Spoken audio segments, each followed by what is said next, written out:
Assalamualaikum warahmatullahi wabarakatuh. Menanyakan ini karena kebetulan sebelum kemari ada yang mengajak untuk bergabung di harokahnya dia di HT di ke rumah gitu. Nah, bagaimana menyikapinya itu saja. Bagaimana menyikapi hal tersebut? Bismillahirrahmanirrahim. Dalam beragama harus ada manhaj. Harus ada manhaj, metodologi, manhaj yang kita ikuti. Yang manhaj ini dipegangi oleh para ulama-ulama kita dari masa ke masa hingga sampai Rasul sallallahu alaihi wasallam. Tidak boleh agama diambil comot sana comot sini. Itu harus ada, yang harus kita fahami. Dan kita punya manhaj di dalam akidah. Manhaj di dalam fikih. Dan metodologi itu tatanan yang hendaknya kita patuhi untuk bisa faham Al-Quran, hadis Nabi SAW, dan faham agama.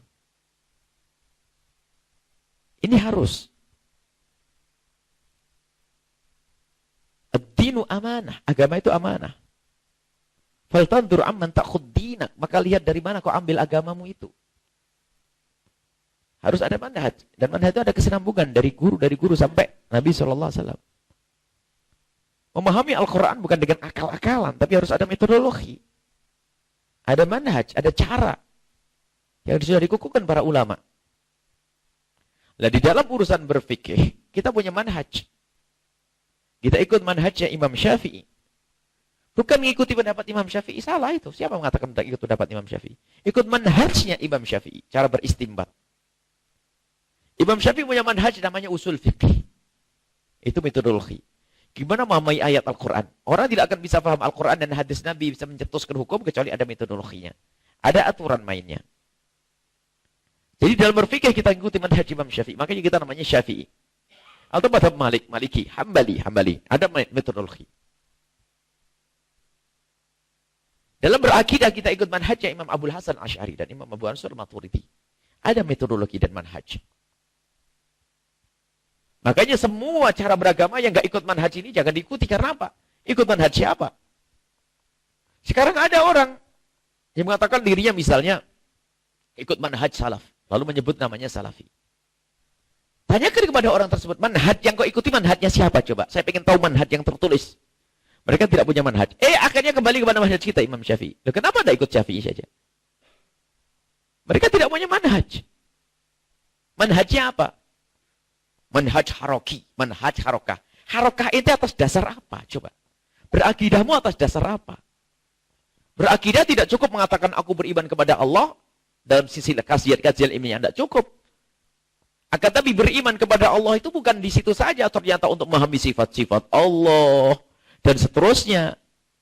Jangan hanya mengatakan beriman kepada Allah saja. Enggak, di situ ada pembahasan bagaimana orang mengenali sifat-sifat Allah. Sebab yang pengen tahu Allah bukan dengan mengetahui zatnya Allah. Zatnya Allah di dunia tidak bisa kita lihat. Akan tapi kita mengenali Allah dengan sifat-sifatnya. Nah ini kadang-kadang seolah-olah dientengkan, diringankan. Yang penting kita mengenal Allah, kenal Allah Tuhan kita adalah Allah. Nah benar. Cuman tentang sifat-sifat Allah yang bertebaran di Al-Quran dan hadis Nabi. Gimana cara memahami kita tentang sifat Allah? Ini ada manhaj, metodologi. Hizbut Tahrir dan yang lainnya punya enggak manhaj. Kalau tidak punya manhaj, kenapa saya harus ikut yang tidak punya manhaj? Slogannya la ilallah, tidak ada Tuhan selain Allah. Benar slogan itu. Kalimatu haqqin urida bihal batil. Banyak kalimat kebenaran, tapi maksudnya tidak jelas. Sehingga para ulama kita membahas tentang sifat-sifat Allah. Sifat 20 itu bukan semuanya sifat Allah itu hanya 20. Tidak. Antara sifat yang mengundang kontroversial itu adalah sifat 20 itu. Tentang kidam, tentang bako, tentang macam-macam. Ini mengundang dialog falsafah. Sehingga ditulis oleh para ulama dengan manhaj yang jelas untuk memahami sifat-sifat 20. Sementara sifat Allah, sebanyak nama-nama Allah ada sifat di dalamnya. Rahman, Rahim, dan seterusnya. Ini ada manhaj untuk memahami ini semuanya. Dan Abul Hasan Asy'ari, Imam Musa Asy'ari yang telah merinci manhaj itu. Sehingga waktu kelompok dari baru-baru termasuk Hizbut Tahrir dan sebagainya. Bagaimana manhajmu ikut siapa? Dia bingung ya. Ikut orang baru Taqiyuddin Nabhani. Kakeknya orang hebat manhaj Asy'ari, manhaj kita. Kakeknya, Syekh Yusuf Nabhani.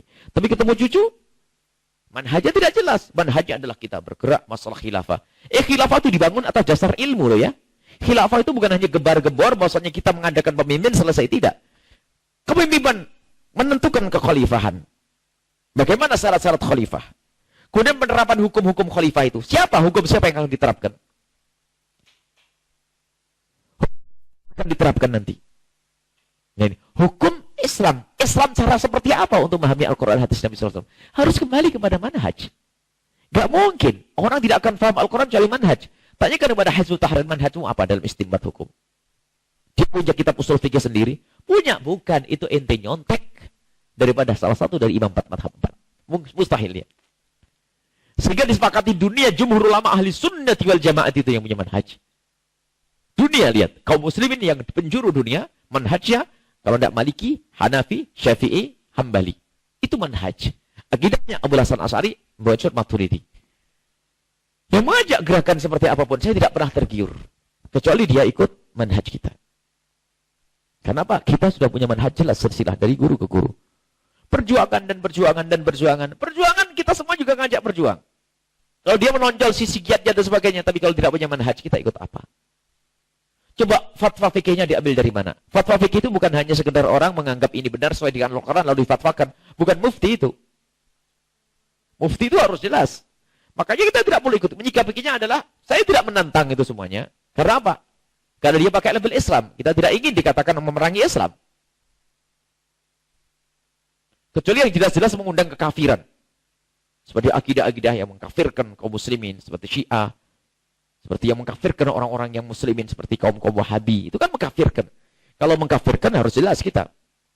Selagi tidak masuk pengkafiran, Hizbut Tahrir tidak mengkafirkan. Kita tidak menentang. Kita tidak menentang, tapi kita tidak akan bergabung kecuali karena kita sudah punya manhaj dan kita punya guru, silsilah dari guru, dari guru, dari guru, dari guru. Coba kalau di sanad kita, saya mengambil ilmu fikih dari guru. Syekh Muhammad Ba'udhan, dia punya guru. Syekh guru, punya guru, punya guru. Sampai pengarang kitab manhajnya Imam Nawawi, terus ke atas.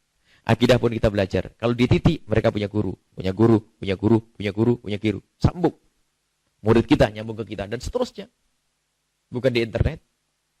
Bukan di ini, harus ada manhaj. Jadi tidak usah tergiur dengan hal-hal yang semacam itu. Karena kita punya manhaj. Sehebat apapun bentuk perjuangan. Tapi kalau tidak jelas manhajnya, lihat nanti akan perang pada akhirnya. Tidak akan bisa bertemu secara sesungguhnya. Karena manhaj itu mempersatu. Dan alhamdulillah ya, kita itu biarpun berbeda-beda suku, bangsa, negara, tapi telah ditemukan dengan manhaj. Madhab Syafi'i misalnya. Sehingga disatukan kita. Kalau kita ketemu mereka dimanapun berada, sudah ketemu. Coba kita ke Mesir sana. Ketemu madhab Imam Syafi'i, selesai. Sholat dengan cara madhab Syafi'i. Disatukan dengan manhaj. Baik, itu saja. Jadi tidak usah tergiur dengan hal-hal yang baru-baru. Biarpun kelihatannya lebih mewah. Mereka telah dekat, berusaha untuk meminang kita. Berkali-kali ingin datang ke kita dan sebagainya. Cuman satu. Saya dakwah tidak ingin ada unsur kebohongan, seterusnya. Dakwah harus ada ketulusan. Harus ada kejujuran. Dan saya tidak mengingkari, kami tidak menentang, tidak memusuhi. Agar tapi untuk bergabung ntar dulu.